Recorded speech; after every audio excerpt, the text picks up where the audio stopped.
खोडद या ठिकाणी जे मारटी आहे.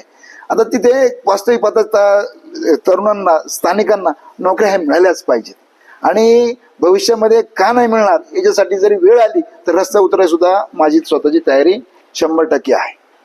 तिथं असेल पुन्हा आपण आपल्या इकडं बाकीचा भाग शेतीवर बऱ्यापैकी डेव्हलपमेंट आपली आहे. त्या पद्धतीने इथे आपल्याला तरुणांसाठी आणि पठारावरती जागा पण उपलब्ध आहे. ती लोक जागा द्यायला तयार आहेत. सगळं आहे आणि एवढा होत असताना तिथं पहिल्यांदा पाणी तर नेणारच आपण.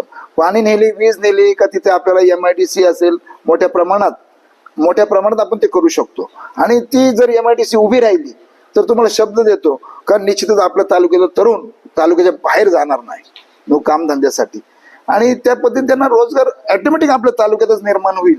आणि आपली जी शेती आहे ती सुद्धा व्यापारी तत्वावर कशी चालेल ती म्हणजे व्यापारी तत्वावर म्हणजे आपला